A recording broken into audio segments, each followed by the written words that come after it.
que o Milei certamente vai dizer é que ele está recebendo e certamente protegendo essas pessoas em nome da democracia e da liberdade de expressão, porque é assim que a extrema-direita faz hoje em dia, né? Ela distorce a verdade factual, a realidade, porque eles criam esses universos paralelos em que eles vivem. Certamente esse vai ser o argumento. São pessoas que estavam defendendo a liberdade no Brasil, tentando impedir que o Brasil virasse uma ditadura. Esse é o discurso aqui dos golpistas e é o discurso do Milei. O que a gente não sabe ainda e, portanto, a gente não tem como ir além do terreno da especulação, qual é a consequência agora, o desdobramento com relação a essas pessoas que já estão lá.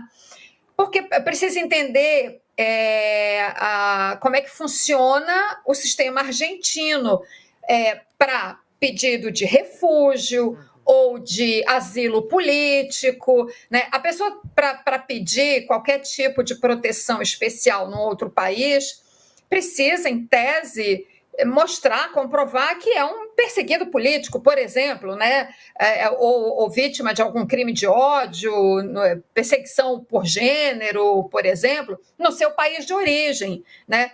Com o governo Milei, na verdade, nem precisa de muita comprovação. Essas pessoas, inclusive, porque tem um detalhe, né, gente? São 60 pessoas. Não foi assim 1, 2, 3, 4, 5, nem 10. São 60 pessoas investigadas por golpismo aqui no Brasil que foram para a Argentina. Quer dizer, isso sugere uma ação minimamente coordenada. Então, tem que ver qual é, de fato, o pedido juridicamente falando, que essas pessoas vão fazer e quais são as instâncias, os mecanismos, o que a lei argentina determina, né, sobre o que deve ser feito em cada uma dessas situações. Como eu disse, pode ser um pedido de refúgio, pode ser um pedido de asilo, tem diferenças, né, tem nuances entre esses pedidos e tem que saber quem é que decide. Em que medida... qual é o nível, digamos assim, de arbítrio do presidente, né? O Congresso argentino tem alguma palavra nisso? Ministério, bom, se for algum órgão do Executivo, vai obedecer o Milei, né?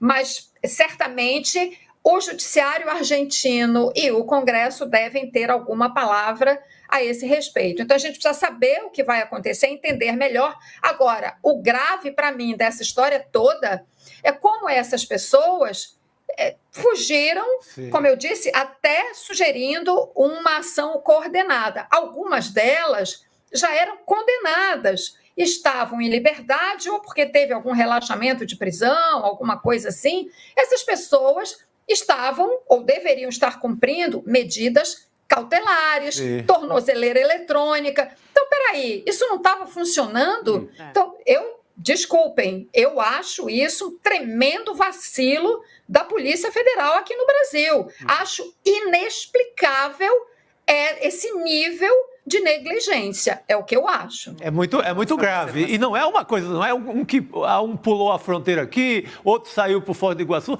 Gente, isso é uma operação bem movimentada e uma operação que tem um agente defensor lá, que é o Eduardo Bolsonaro. Então, pode ter havido uma grande combinação, uma grande organização para tirar essas pessoas do Brasil. Sim. Se você tem do outro lado o Eduardo Bolsonaro em defesa junto ao governo da Argentina, e são 65... Eles estão desafiando claramente o Alexandre de Moraes, sentiram, perceberam, ou acharam, olha, deu uma fraquejada, como dizem os bolsonaristas, então vão aproveitar e avançar. Né? A gente comentou outro dia aqui, né, Cris, que política não tem espaço vazio. Então, Alexandre de Moraes estava numa posição firme. Começou a ser atacado. Deu certo, de certa maneira, a tática bolsonarista de fazer as manifestações, São Paulo e outras. Criou-se um clima, Alexandre de Moraes deu uma recuada, o TSE deu uma amenizada, não avançaram rapidamente nos indiciamentos e nas denúncias, e aí os bolsonaristas falaram, vamos adiante, vamos desafiar. E esse pode ser o caminho, inclusive, do ex-presidente. Do Jair? Sim, porque ele tem RG, ele está com o passaporte retido, mas basta ele ir para Foz do Iguaçu, pular a ponte ali, que ele está garantido. RG você circula nos países do Mercosul. Do Mercosul, então, esse pode ser o mesmo caminho do Jair Bolsonaro. É isso.